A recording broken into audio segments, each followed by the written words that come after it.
नमस्कार, मैं सुशील कुमार जोशी आज गोविंद दिगारी जी के यहाँ पर आए हुए हैं। गोविंद दिगारी जी ने वैदेही स्टूडियो चालू किया है और जो है उत्तराखंड की ये महान विभूतियों में से एक है। दोनों वाइफ और पति और पत्नी दोनों जो है सांस्कृतिक और उत्तराखंड की जो सांस्कृतिक धरोहर है, उस उत्तराखंड का जो कल्चरल है उनको रात दिन प्रमोट करते रहते हैं। अपना घर परिवार छोड़ के पूरे समाज के प्रति लगे हुए हैं। इतना बढ़िया स्टूडियो मैंने शायद और न तो हल्द्वानी में देखा, न देहरादून में देखा, न मैं और बहुत जगह पे घूम गया। बहुत बढ़िया और बहुत सिस्टम से बनाया हुआ है। और कल ही जो है इन्होंने श्रीमद् भागवत कथा का समापन किया हुआ है। समापन में भी बहुत बड़ी तादाद में लोग उधर आए और वो थके हुए हैं। और उसके बाद ही उनसे मैंने आज्ञा ली कि भाई हमको जो है आप जो संस्कृति के प्रति, समाज के प्रति जो समर्पित हैं, उसके बारे में दो बात बोलिए। और आपको जो ये संस्कृति की और अपने उत्तराखंड की धरोहर को बचाने का जो बीड़ा उठाया, वो उसको आपने आपके मन में कहाँ से आया, आपके गुरु कौन है, ये थोड़ा आप बताएंगे तो लोगों को प्रेरणा मिलेगी और हो सकता है आपके पथ चिन्ह पर और लोग भी चलें। धन्यवाद। सबसे पहले नमस्कार। और सुशील दा आज हमारे घर आए हैं। जब मुंबई जाते हैं तो आपके घर जाते हैं, आप हमेशा हम लोगों को वहाँ पे टेक ओवर करते हैं और बहुत अपना समय देते हैं। और मुंबई में आप लोग सब बहुत अच्छा काम करते हैं, कार्यक्रम कराते हैं और धार्मिक आयोजन कराते हैं। अपने उत्तराखंड को वहाँ पे ज़िंदा रखा हुआ है आप लोगों ने। तो सबसे पहले तो आपका स्वागत है, आप लोग आए सपरिवार यहाँ पर। और रही बात जो हम कर रहे हैं, ये इसके लिए तो देखिए प्रेरणा की ज़रूरत इसलिए नहीं है क्योंकि हम पहाड़ी हैं, हमारे तो खून में ही है, हमारे अंदर बिल्कुल बसा हुआ है कि हम पहाड़ी हैं। और अपने अंदर जो हमारा पहाड़ीपन है वो हमेशा बना रहना चाहिए। इसलिए हमारा प्रयास ये है, गीत संगीत के क्षेत्र में आने के बाद जब मेरे को ये शौक़ हुआ कि मुझे इस लाइन में जाना है, तो सबसे पहले प्रायोरिटी मैंने अपने उत्तराखंड की गीत संगीत को दिया और उसी में काम करने का मैंने प्रयास किया। और उसके बाद खुशी जी हमारे जीवन में आई। हम दोनों ने मिलके जो जितना भी प्रयास किया, आप लोग देखते हैं, सुनते हैं और उसकी सराहना करते हैं, तारीफ़ करते हैं, तो बड़ा अच्छा लगता है। और लॉकडाउन के दौरान हमने ये स्टूडियो तैयार किया था क्योंकि उस टाइम पे सब कुछ एकदम बंद हो गया था। तो हमारे बड़े भाई नवीन टोलिया जी चांदनी एंटरप्राइजेस के डायरेक्टर हैं, बिजली विभाग में अभी ऐसी हैं। उनकी मार्गदर्शन में ये सब होता है हमेशा। और उन्होंने ही हिम्मत भी दी, उन्होंने ही बल भी दिया, उन्होंने ही इसमें खर्चा भी किया और ये स्टूडियो बन के तैयार हुआ। और बहुत सारे कलाकार यहाँ से गाते हैं और अपना जिनको शौक़ है शौक़ पूरा होता है, जिनका ये पेशा है उनका पेशा जो है इससे पूरा होता है। और बहुत सारे लोगों का नाम इससे आया है वैदेही रिकॉर्डिंग स्टूडियो से, जिनको पहले रिकॉर्डिंग करने का नहीं मिलता था इतना, या दूर दराज नहीं जा पाते थे, उन लोगों के लिए हम काम कर रहे हैं, प्रयास कर रहे हैं और ख़ुद भी कर रहे हैं। और हमारी जो संस्कृति है या हमारी बोली भाषा है या हमारे जो गीत संगीत है, पुरानी चीज़ें हैं, उनको संरक्षित करने का प्रयास हम लोग कर रहे हैं कुछ समय से। जैसा कि आप लोग देख रहे हैं, हम लोग झोड़ा, चांचरी, न्योली, छपीली पे ही ज़्यादा काम कर रहे हैं। वो इसलिए क्योंकि देखिए आज से 100 साल बाद अगर गूगल में, यूट्यूब में आदमी झोड़ा लिखेगा या न्योली लिखेगा, चांचरी लिखेगा, तो उसको एक कलेक्शन मिलना चाहिए कि भाई ये झोड़ा है, ये चांचरी है, ये न्योली है, ये छपेली है। तो उसको एक संकलित करके रखने का प्रयास हम लोग कर रहे हैं। और साथ ही साथ उससे हमारा थोड़ा सा रोजी रोटी भी चल रहा है और आप लोगों का प्यार आशीर्वाद भी मिल रहा है। तो उससे एक पूरी संतुष्टि, एक सेटिस्फेक्शन हम लोगों को हो रही है कि हम जो कर रहे हैं अच्छा कर रहे हैं। और बाकी मेरा और लोगों से भी, जितने भी इस वीडियो के माध्यम से हम ये बात सुन रहे हैं, उनसे भी निवेदन है कि हमारे जो उत्तराखंड के कलाकार हैं, क्योंकि यहाँ पे रेवेन्यू वाइज बहुत ज़्यादा स्ट्रॉन्ग नहीं है उत्तराखंड हमारा, बहुत ज़्यादा पैसा नहीं मिलता है, चाहे वो प्रोड्यूसर हो, चाहे वो आर्टिस्ट हो, क्योंकि यूट्यूब एकमात्र प्लेटफॉर्म है हमारा इस टाइम पे अर्निंग का। और बहुत ज़्यादा अर्निंग नहीं होती, लेकिन सब लोग काम कर रहे हैं। तो आप लोगों से भी निवेदन है कि आप लोग ज़्यादा से ज़्यादा कोशिश करिए कि आप अपने उत्तराखंड के गीतों को सुनिए और उत्तराखंड के संगीत को सुनिए, उत्तराखंड के वीडियोस को देखिए, ताकि आपका भी सहयोग रहे उसमें। कोई खर्चा करके अगर एक गीत बनाता है, कोई खर्चा करके एक कंटेंट तैयार करता है, तो आपका सहयोग इतना होगा कि आप देखेंगे तो उसको कुछ रेवेन्यू जनरेट होगा, तो वो इस फील्ड में बना रहेगा। अगर उसको ज़्यादा घाटा होगा तो वो दोबारा नहीं करेगा।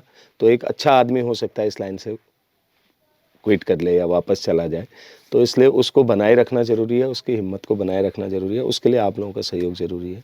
बाकी हम लोगों का प्रयास है आगे भी इसी तरह अपना भजन, झोड़ा, चाँचरी, न्योली, छपेली पे काम करते रहेंगे। और जो भी आर्टिस्ट करते हैं हम लोग, जो अपने चैनल के लिए हम काम करते हैं, किसी भी आर्टिस्ट का गीत रिकॉर्ड करते हैं तो हम कभी उनसे कोई चार्ज नहीं लेते, बाकायदा, बशर्ते कि वो कंटेंट अच्छा हो, फोक से जुड़ा हुआ हो। जितने भी आपने हमारे चैनल पे अन्य सिंगरों के झोड़े, न्योली, छपेली सुन रहे हैं, चाहे राकेश पनीरू भाई है, राकेश जोशी है, और अमित शर्मा जी हैं, यश भंडारी हैं, बहुत सारे हमारे कम से कम 15 से 20 कलाकारों के हमने जोड़े अपने चैनल से निकाले हैं। और हमने कभी किसी को चार्ज नहीं किया कि आप हमको पैसा दो।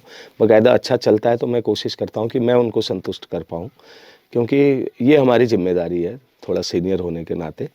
और आप सबसे भी निवेदन है कि इस तरह का प्रयास आप लोग भी करिए। बहुत अच्छे प्रोड्यूसर हमारी उत्तराखंड के म्यूज़िक संगीत में इस टाइम पे आ रहे हैं। फॉर एग्जांपल चांदनी इंटरप्राइजेज अपने आप में एक बहुत बड़ा बैनर है।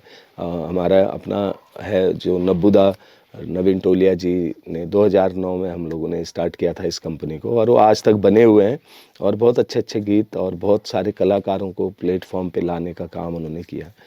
और अभी भी आ रहे हैं, बहुत सारे लोग आ रहे हैं, मशकबीन हैं हमारे, विदेशों से भी लोग उत्तराखंडी गीत संगीत पे काम करने के लिए पैसा खर्चा कर रहे हैं, कलाकारों की रिकॉर्डिंग कर रहे हैं, उनका अच्छा वीडियो बना रहे हैं और उनका हौसला अफजाई कर रहे हैं, उनको खर्चा भी दे रहे हैं।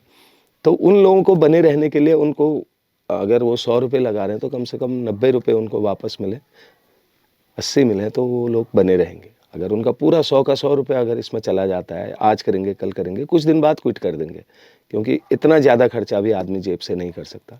तो उसमें आप लोगों की जो जितने भी हमारे दर्शक और श्रोता हैं हमारे उत्तराखंडी गीत संगीत के, उनका बहुत बड़ा रोल है।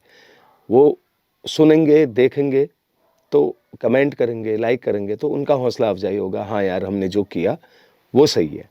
अगर उसको रिस्पॉन्स नहीं मिलेगा तो उदास हो जाएगा, तो वो क्विट कर सकता है कभी भी।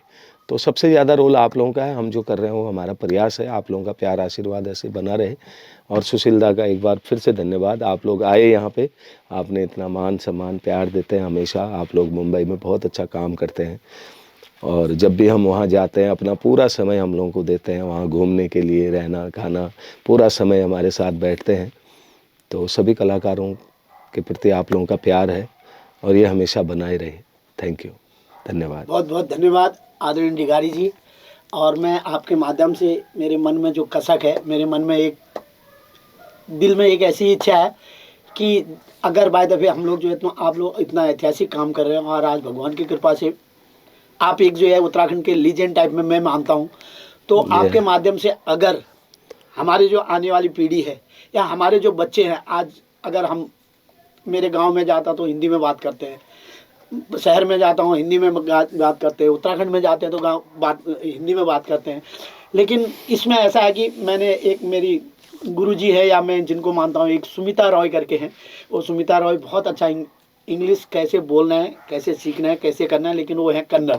उनका कहना ये है कि अगर हम सबसे पहले जब हमारा घर है, हमारे घर में हम अपने बच्चों से या हमारे बच्चे हमारे घर में हमारे परिवार में अपनी जो मेरी पर्सनल लैंग्वेज है, मेरी जो पर्सनल भाषा है, जैसे हम लोग पहाड़ी है, हम लोग कुमाऊनी भाषा में अपने बच्चों से बात करें।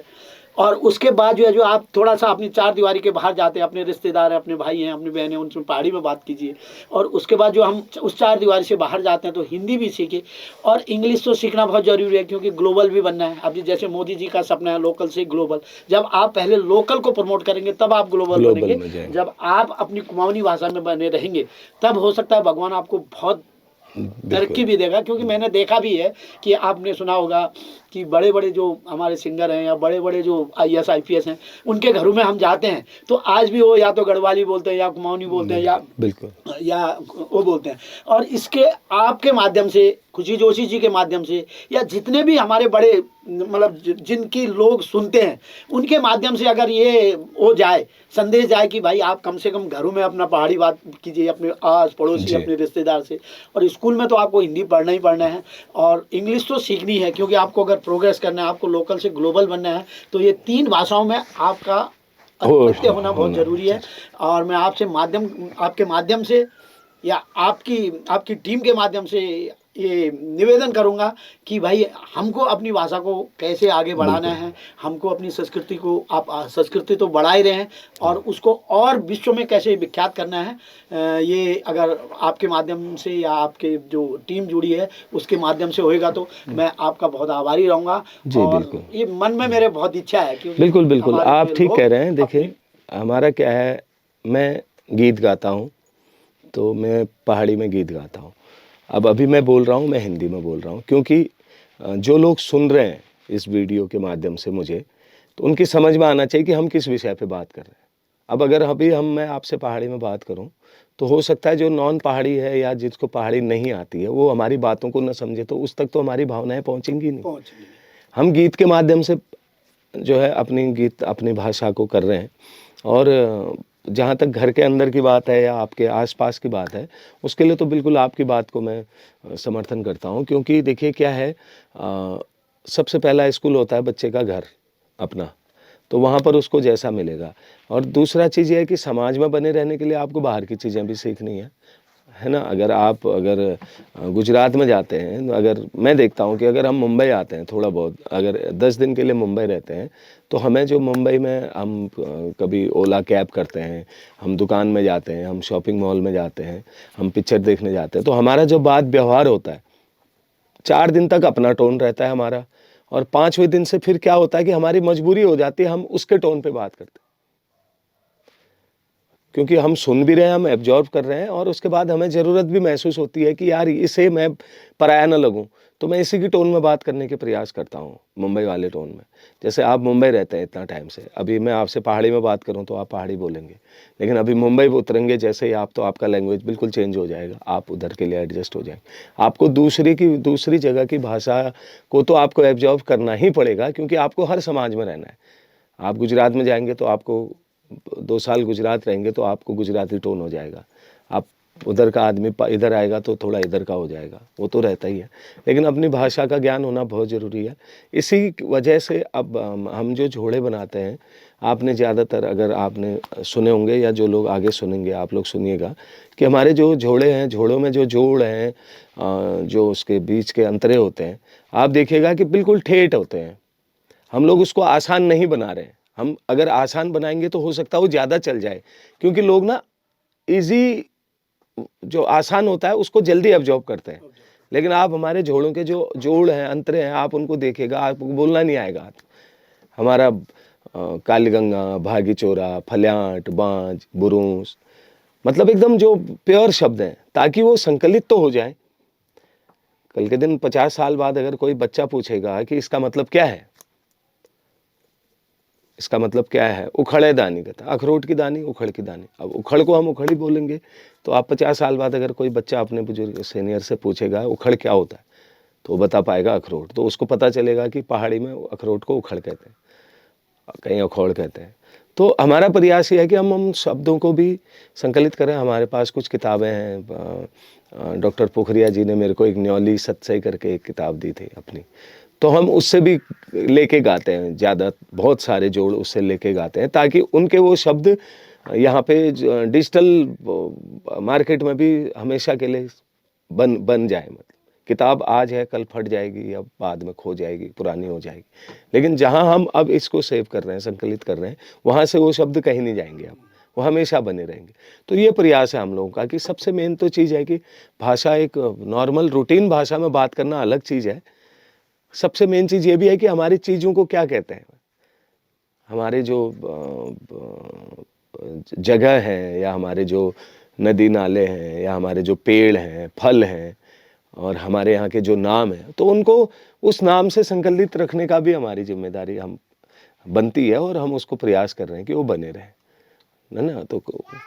तो ये है, हम लोग भी कोशिश कर रहे हैं। और मैं कहना चाहता हूँ कि आप लोग अपने आसपास जो है अपना पहाड़ी परिवेश बनाएंगे। हमारी कॉलोनी में अभी भागवत जी हुआ, अभी हल्द्वानी में 16 नवंबर से 23 नवंबर तक कुमाऊनी में भागवत जी हो रहा है, उत्थान मंच में, पर्वतीय सांस्कृतिक उत्थान मंच में। तो ये एक प्रयास है सब लोगों का कि अपनी भाषा को संरक्षित करने का, और ये सब ने करना चाहिए। तो बहुत बहुत धन्यवाद, आप आए। आपका पुनः बहुत बहुत धन्यवाद। आप आपकी सोच और जिस तरह से आपका समर्पण है उसको मैं सैल्यूट करता हूँ।